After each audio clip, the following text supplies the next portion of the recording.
Hey everyone, this is Michael again, and welcome to the AEW Dynamite review.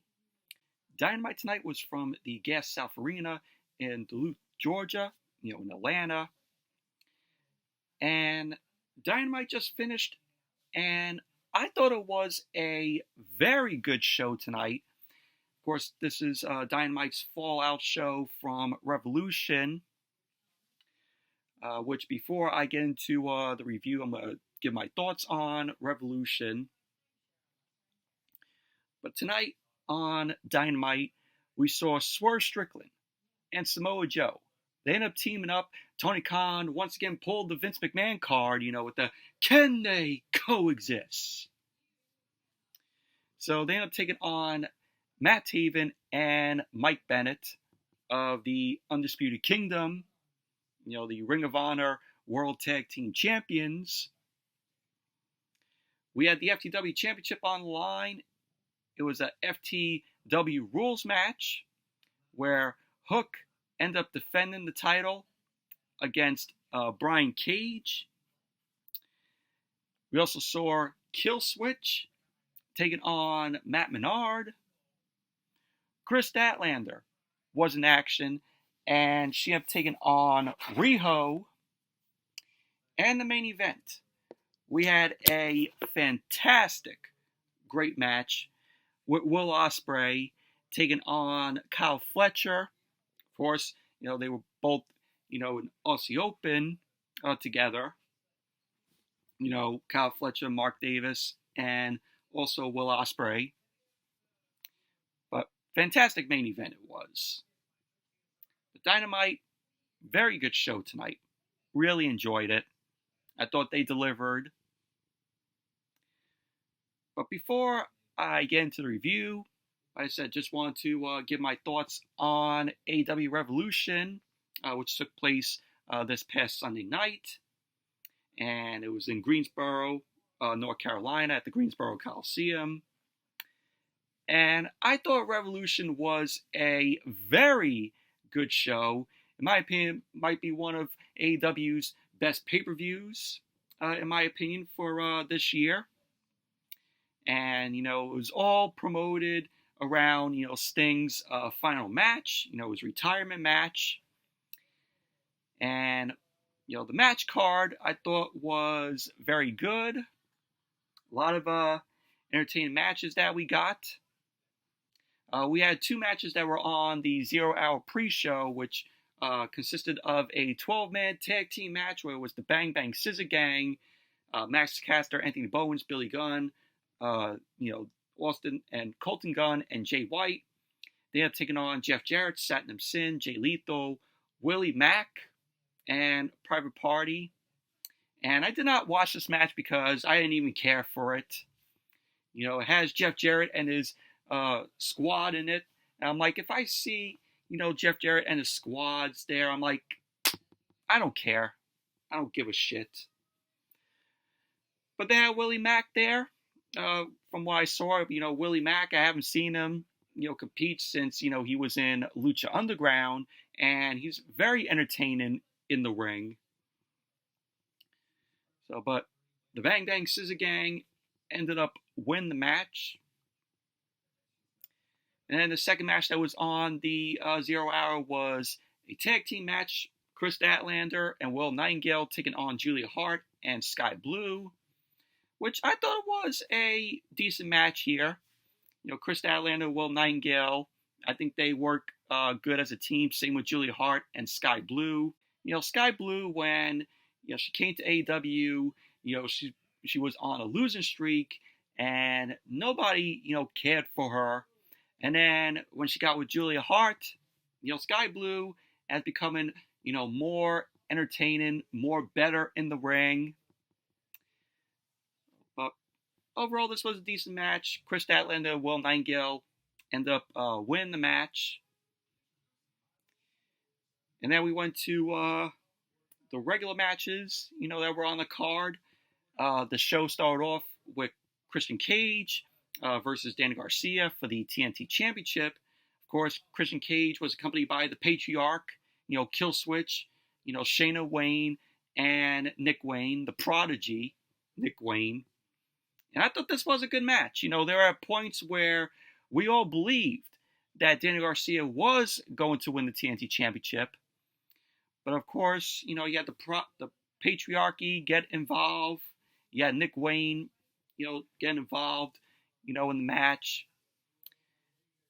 And then, you had Christian Cage end up winning, retaining the TNT Championship, which when I talk about what happened on Dynamite with Christian Cage, I'll get to that. We're going to get another TNT Championship match coming up on a future Dynamite. But it was a good match between Christian Cage and Daniel Garcia. Next was Eddie Kingston versus Bryan Danielson, which was also a very good match as well. Kingston and Bryan ended up working really well together here. This was for the Continental Crown Championship, which, in my opinion, the Continental Crown Championship should be, more focused, just like the International Championship. I think AEW and Tony Khan needs to bring prestige to both titles, in my opinion. Make them just like, the World Championship and the Tag Team Championship. So they need to put more focus on both the Continental Crown and the International Championship. But overall, it was a good match. And since Bryan, lost the match, he had to shake Eddie Kingston's hand, to which, he did. But it was a very good match. The match delivered. And then it was the All-Star Scramble match where the winner received a future AEW World Championship match. So it was Wardlow. He ended up taking on Jericho, Powerhouse Hobbs, Lance Archer, Hook, Brian Cage, Magnus, and Dante Martin. To which Wardlow ended up winning the match. So Wardlow receives a future World Championship match, and obviously I knew that Wardlow was going to win it since he cut that promo, 2 weeks ago on Dynamite, which I liked. So they got to start, building Wardlow, up. No more of these squash matches for Wardlow and just him delivering powerbomb symphonies to, a jobber. So it's time for Tony Khan to focus and push Wardlow and make us believe that he is going to be a world champion. And then it was Roderick Strong versus Orange Cassidy for the International Championship. This was a fun match. Orange Cassidy coming in, defending the title. And obviously, Roderick Strong ends up beating Orange Cassidy. So Roderick Strong is the new international champion, which obviously I knew that Strong was going to win the title and take it from Cassidy. But it was a fun match. And then we had the Blackpool Combat Club, Jon Moxley and Claudio Castagnoli versus FTR, Dax Harwood, and Cash Wheeler. Very good, entertaining, match this was. But, last week on Dynamite, it didn't make sense putting, Moxley and Claudio and FTR, Eddie Kingston, and Bryan Danielson in a match because we were going to see this at the pay-per-view, but only they had, their own, separate matches. You had Eddie Kingston taking on Bryan. You had Moxley and Claudio taking on FTR. So even though it was a good match, to open Dynamite last week, at the same time, it's like, why did they book this when we were going to be seeing them go at it on Sunday? These guys. But you had, it was Dax Harwood. He was busted open. He was bleeding in the match. And you had Moxley and Claudio ended up winning it. They ended up defeating FTR. But it was a very good match. And you had Timeless Tony Storm versus Deonna Purrazzo, which this was hyped up, and it was two former friends going at it. You had Mariah May come out there, and she was dressed as old school Toni Storm, with the long hair and the cap on backwards. That was pretty cool, to see. But even though this was an okay match, I was hoping we would get more with Toni Storm and Deonna Purrazzo here. I was expecting more from these two. But Toni Storm ended up winning the match. She ended up defeating Deonna Purrazzo, retaining the Women's World Championship. But okay match it was, but, I was just expecting more from these two in the match. And then we have Will Ospreay versus Konosuke Takeshita. This was, in my opinion, the best match of the night. Both these guys ended up tearing it up. Ospreay, this was his in-ring debut as being a member of the AEW roster.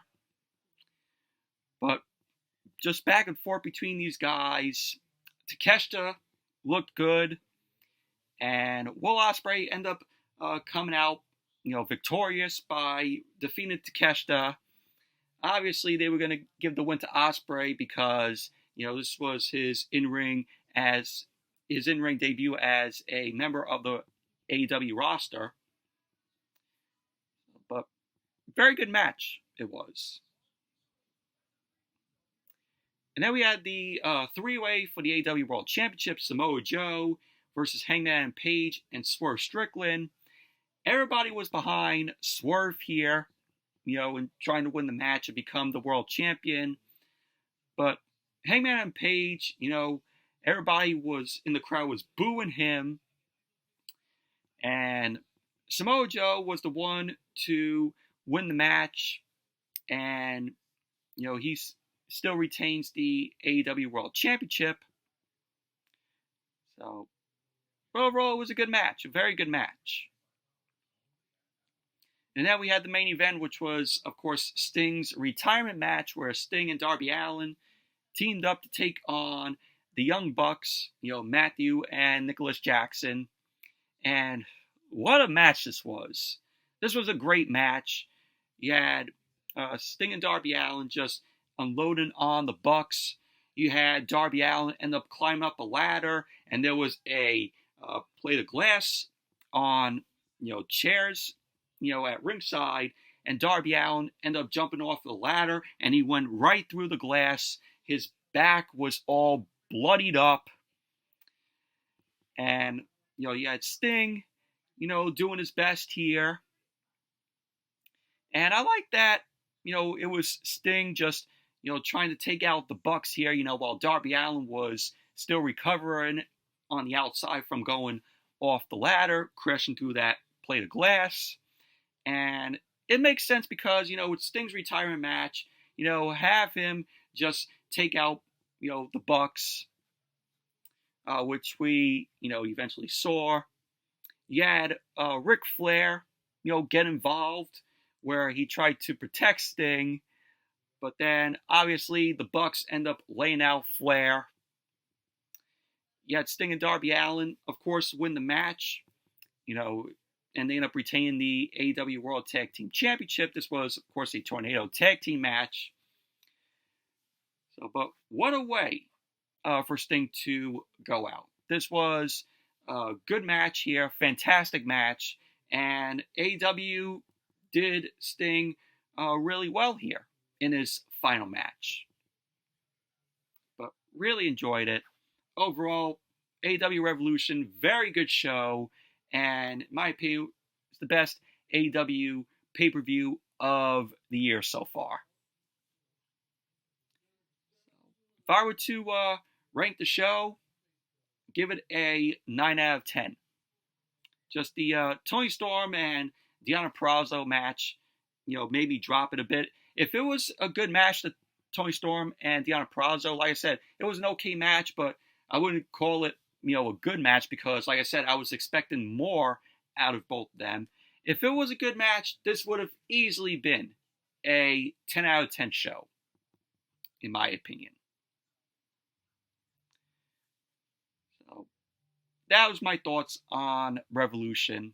Like I said, overall, very good show it was on Sunday night. Now let's jump right into the Dynamite review. Dynamite opened up tonight with Tony Schiavone. Tony Schiavone was in the ring, and he ended up introducing Swerve Strickland. Swerve ended up coming out alongside Prince Nana. Of course, Prince Nana doing the, his dance, So Swerve and Prince Nana arrived to the ring. So the fans were behind Swerve here. Fans were chanting about this being Swerve's house. And Tony Schiavone ended up asking Swerve what's next for him. Swerve ended up telling Tony Schiavone that he's not sure if he deserves such a response. He ended up saying, what is his house without the keys? Swerve ended up addressing not getting the job done at Revolution, where Samoa Joe retained the World Championship. So Swerve ended up recounting standing on the stage with Tony Schiavone at Revolution back in 2022 when he first signed with the company. And I remember that was such a good moment that, they got, Swerve after WWE ended up releasing him. And he ended up saying he realized where he's at now and that the goals he had, he stayed back then. Swerve ended up saying maybe this is payback and karma for the bad things he's done. So the fans started to chant, Swerve's house to him. Swerve ended up saying maybe he's not supposed to be a champion here. And that maybe he just needs to be the guy that gets so close, but not quite there. So the crowd was chanting, you deserve it to Swerve. And Swerve ended up saying something about, Sunday at Revolution felt very different. So Swerve ended up saying that he saw the fans chant his name, but something at Revolution felt different, and people were truly rooting for him for the first time. Swerve ended up saying that he even heard people flew from all over the world, including his home state of Washington, to be in the presence of him. And Swerve ended up saying that he will not let them down. Swerve then addressed Samoa Joe, saying that he will come after Joe at some point, and he will become the new AEW World Champion. So Swerve was like, whose house? Swerve's house. So Swerve's statement then brought out Samoa Joe. So Joe seemed to mock Swerve here. He was wiping his title with a towel, and then he ended up taking the mic. So Samoa Joe ended up saying that Swerve seems like he's talking funny for a man that he beat down. Joe ended up saying that he came out here to give a reality check, to adjust the perception a bit. He ended up saying, here we are, in Swerve's house. And he ended up saying, Swerve's house exists in his world. So Joe ended up saying instead of letting the fans be disappointed and looking at an almost champion, he would let the fans rest their eyes upon the actual champion. So Swerve ended up telling Joe not to turn his back on him again. He ended up calling him out for taunting him, as if he was looking for a fight. So Swerve ended up issuing Joe a challenge for the World Championship tonight. So Swerve was like, oh, how about we have the match right now? So Joe looked ready to go to face Swerve, but they got interrupted by the Undisputed Kingdom. So the Undisputed Kingdom came out. You had Wardlow, you had Mike Bennett, Matt Taven, and also Adam Cole. So Adam Cole got on the mic. He's like, who's ready for story time? with Adam Cole, baby.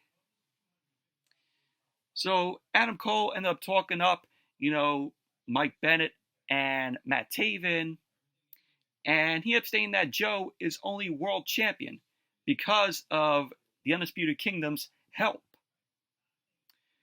So Adam Cole ended up promising that Wardlow will soon go after the World Championship and bring it where it belongs. So Swerve was laughing at this. He ended up running down Adam Cole for his failed opportunities to win the World Championship. And he was like, "Oh, you're looking like Dr. Claw as a manager for this group." I like the Inspector Gadget, reference. So Swerve was joking with Adam Cole, saying that if he needs new clients, he has Britt Baker's second number saved.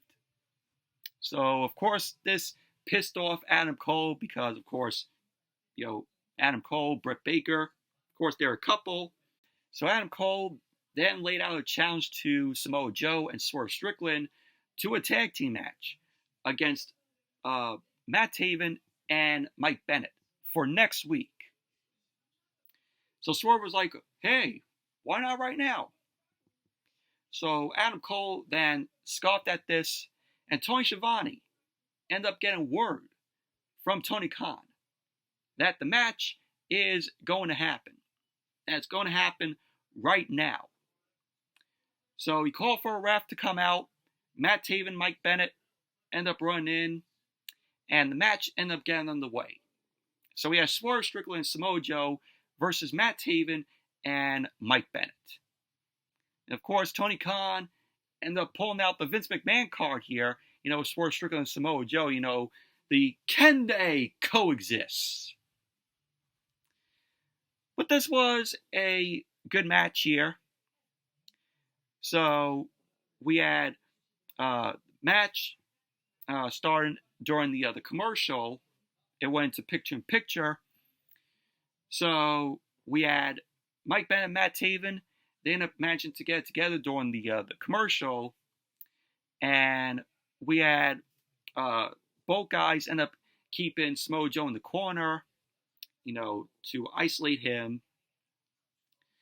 So then, as Dynamite came back from the commercial, the crowd was chanting for Swerve Strickland. Joe started to fight back. He ended up dropping Mike Bennett down. And then Joe ended up tagging in Swerve. Swerve started unloading some offense on both Mike Bennett and Matt Taven. Swerve ended up sending Taven out of the ring. And then he focused his attention back on Mike Bennett. Swerve ended up going up to deliver the Swerve Stomp to Mike Bennett. But he was then intercepted by Matt Taven in the corner. So Swerve ended up knocking Taven off the turnbuckle. He then ended up nailing Bennett with the Swerve Stomp. Swerve then ended up glaring at Samoa Joe. He then ended up pinning the house call on Matt Taven. And then he ended up dropping Taven with the big pressure. He ended up going for the cover. And there you go. Samoa Joe and Swerve Strickland ended up winning the match.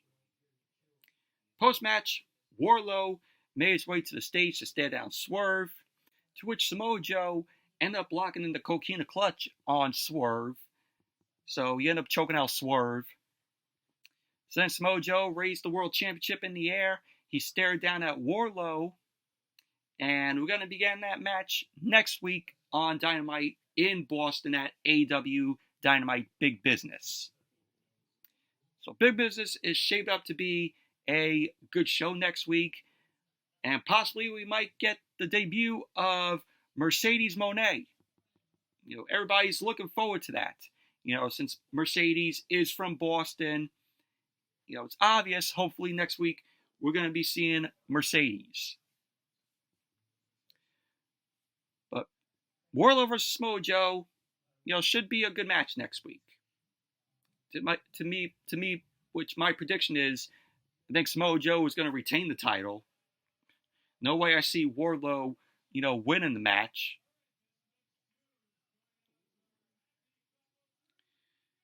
And then we saw Renee Paquette. Renee Paquette ended up talking to Hook, the FTW champion, about the match coming up against Brian Cage. Chris Jericho then stepped in to talk about Taz and the connection that he may have with Hook. So Jericho ended up talking about not having respect for Hook before Sunday at Revolution. So he ended up realizing maybe Hook is the real deal. So Hook responded to this with a bet, and then he fist bumped Jericho, and that was that. So Jericho, was showing respect for Hook, and he realizes that he is the real deal.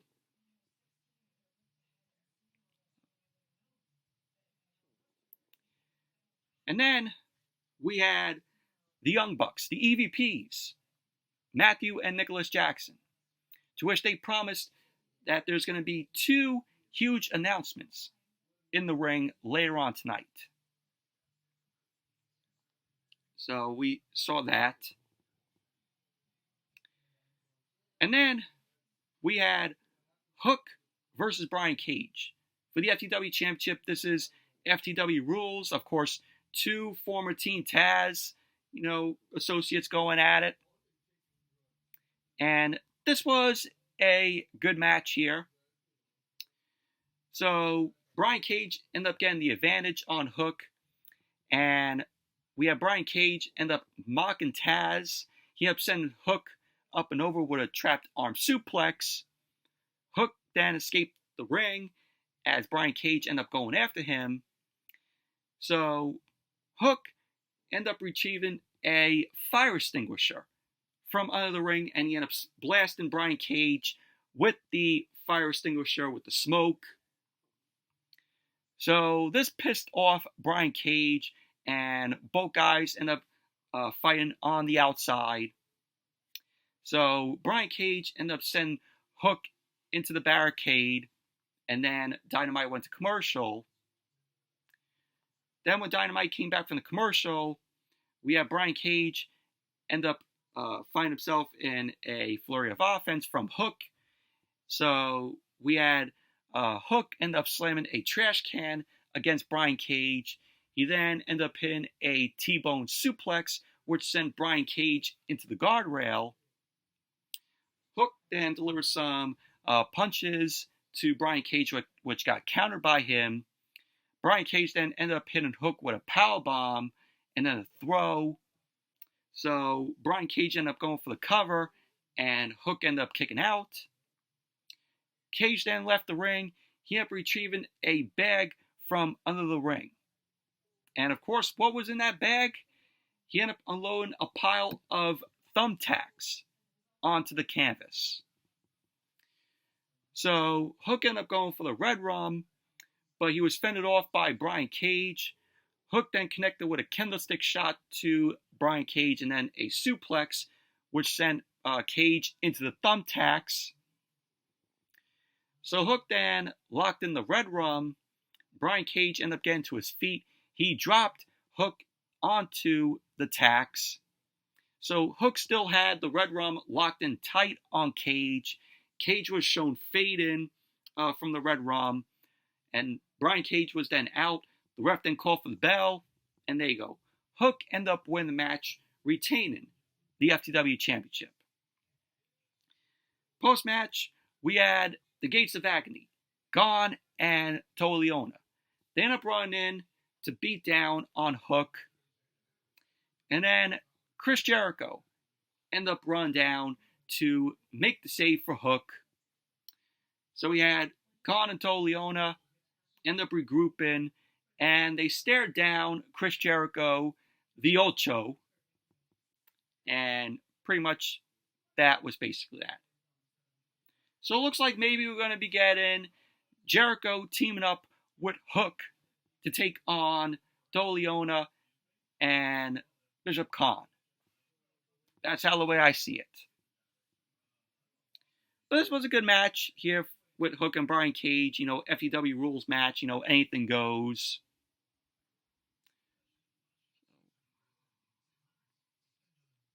And then we saw Renee Paquette. Renee Paquette was backstage. She was talking to Orange Cassidy about losing the International Championship to Roderick Strong. And we had Renee end up talking about, the best friends to Orange Cassidy. Of course, Trent and Orange Cassidy, not Chuck Taylor. He was still out, Chuck Taylor.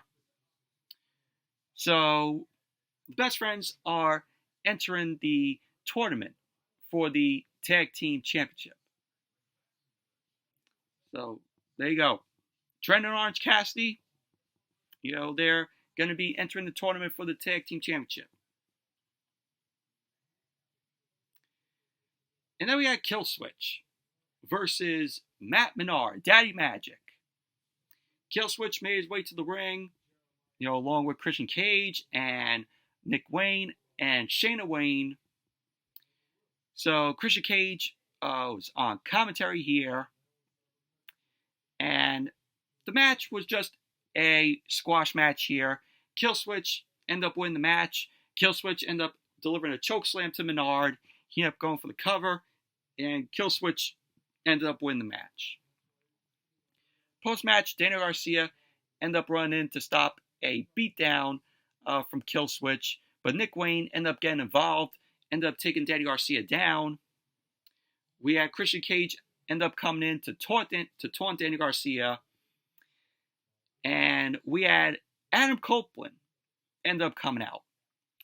And he ended up laying out Killswitch. He took out Nick Wayne. Shayna Wayne tried to get involved. She tried to low blow Copeland, but Copeland ended up catching Shayna's arm. So we had Christian Cage end up running away from Adam Copeland. Copeland was chasing after Christian Cage, and they end up running through the crowd. They end up running into the backstage area. So it all led to the parking lot. So Christian ended up running out of the arena. He got into the car, and Christian ended up driving off before Copeland could get to him. And then Copeland ended up yelling at the camera, calling for the TNT champion to say that this has to end where it started, in Toronto. So Copeland was like, March 25th on Dynamite. It's going to be him versus Christian Cage 3 in an I Quit match for the TNT Championship. So we got word from Tony Schiavone that the match has been made official. So there you go. On that Dynamite, March 25th in Toronto, it's going to be Copeland versus Christian Cage 3 in I Quit match for the TNT Championship. To which, possibly, maybe, we had Copeland winning the TNT Championship. So we'll see. And then we saw Renee Paquette. Renee Paquette was backstage. She was talking to Kyle O'Reilly, which I forgot to mention. Kyle O'Reilly made his return at Revolution. It was good to see Kyle O'Reilly. To which the Undisputed Kingdom want him to join the group. But Kyle O'Reilly refused to join the Undisputed Kingdom. So Kyle O'Reilly ended up talking about getting a second chance to earn a living in this business.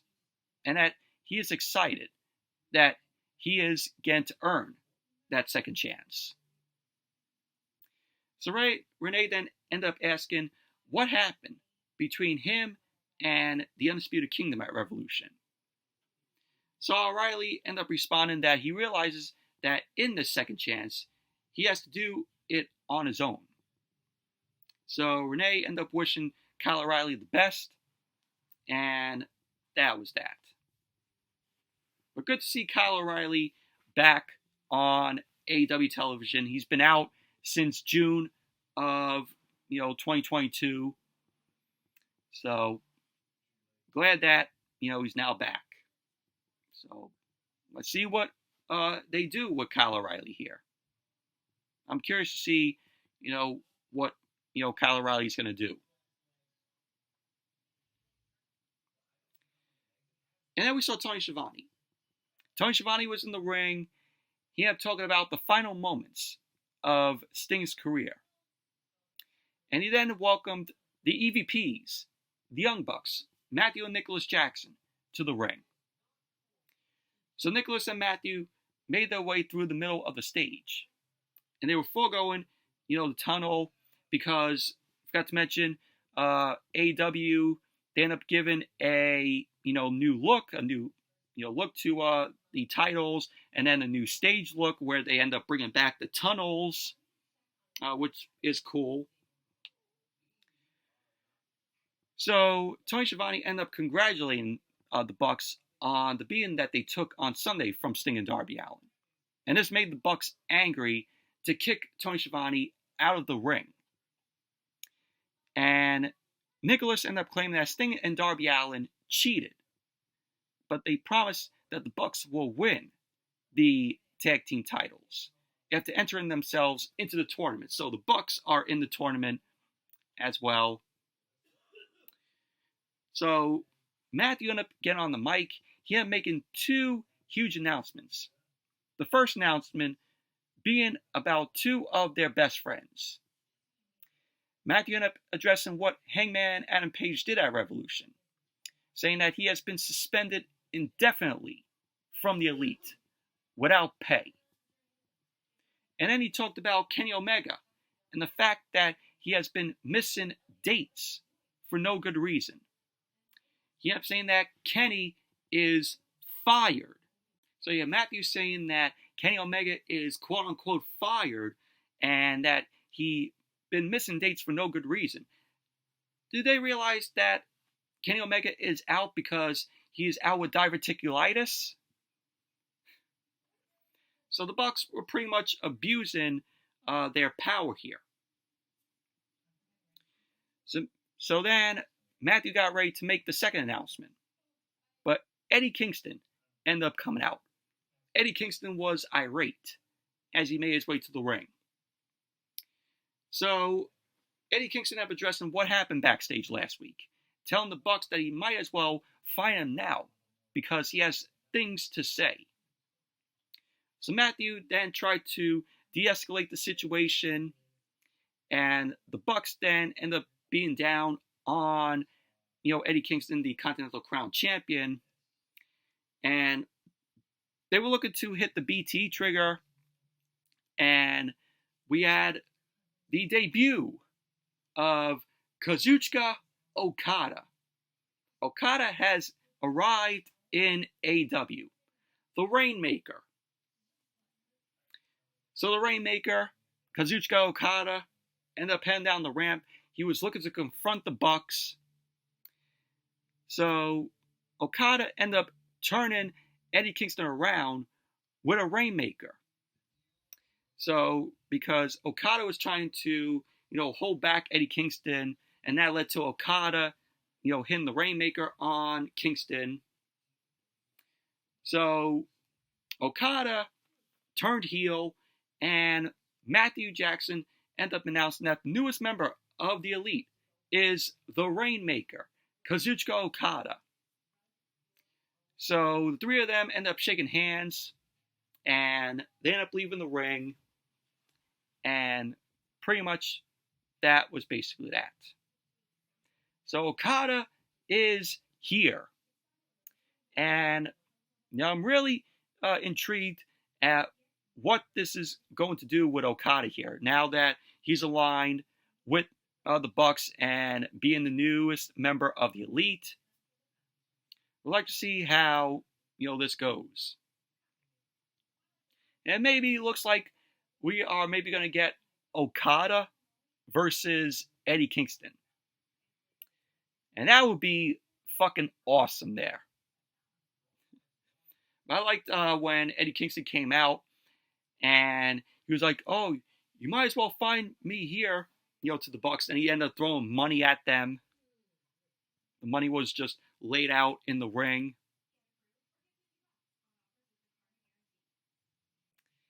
And then we had Kris Statlander versus Riho. And this was a decent women's match here.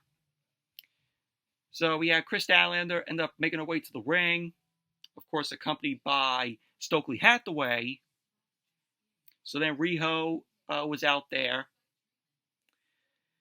So Kris Statlander ended up dropping Riho down hard.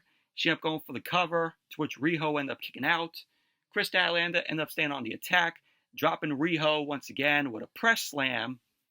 And then Dynamite went to commercial. Then when Dynamite came back from the commercial, Riho was in control of the match. She ended up managing to get some offense on Statlander. She ended up catching Statlander with a Northern Light suplex.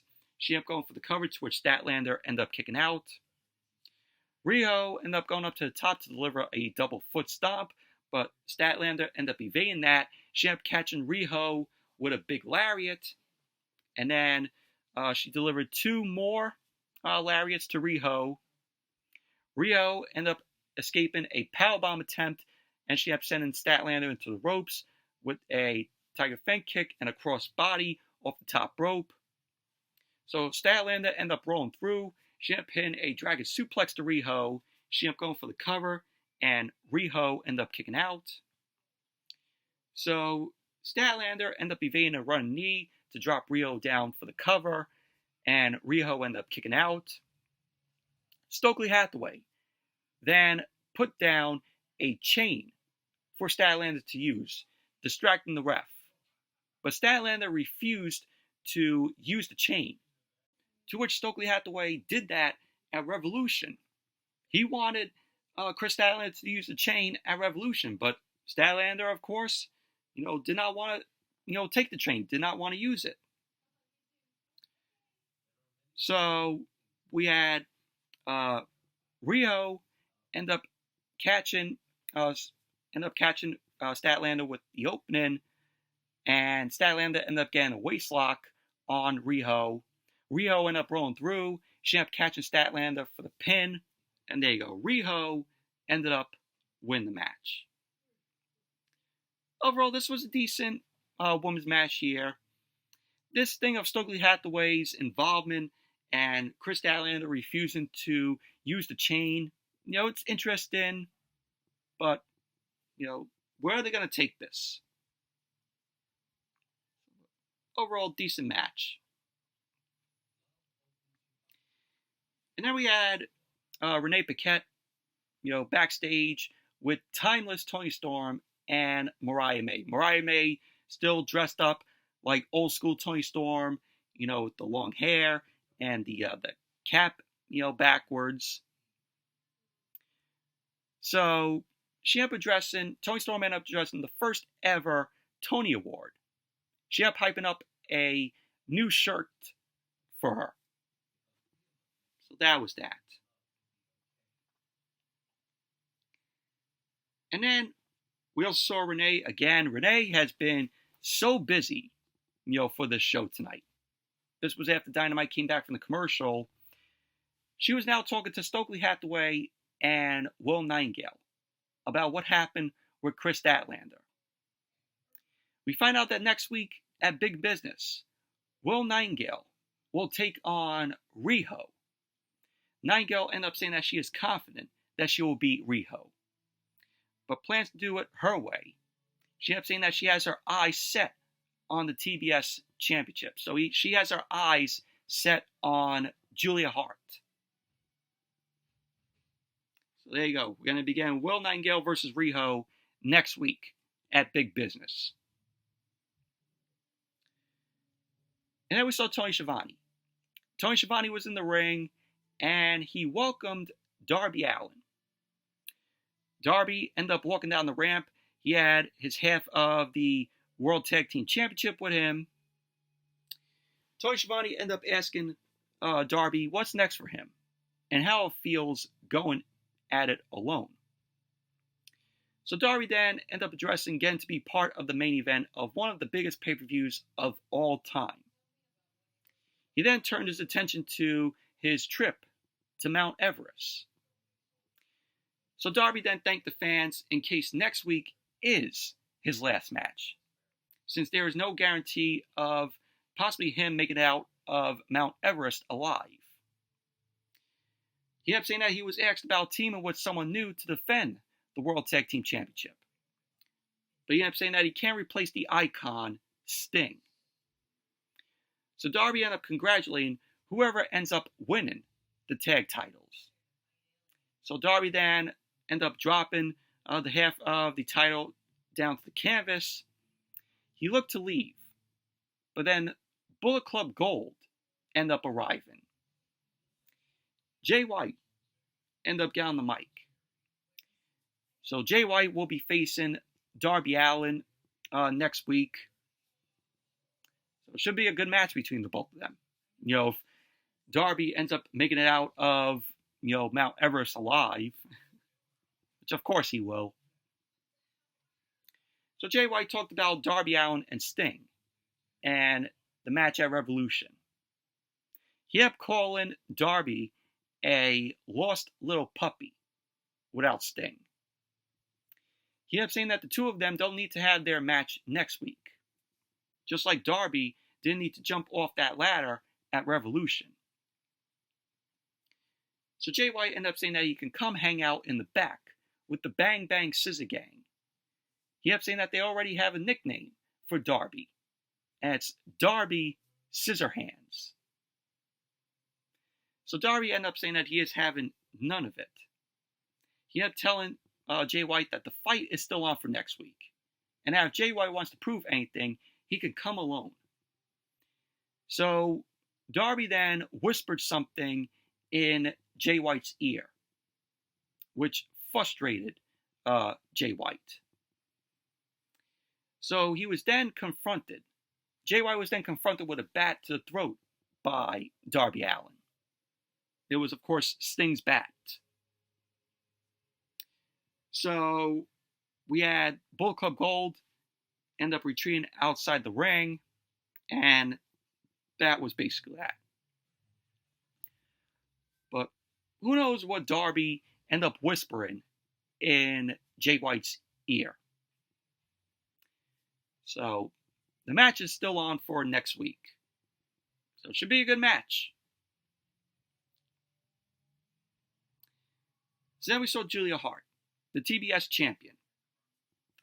She ended up addressing what Will Nightingale said earlier, where Will Nightingale ended up saying that she has her eyes set on the TBS championship.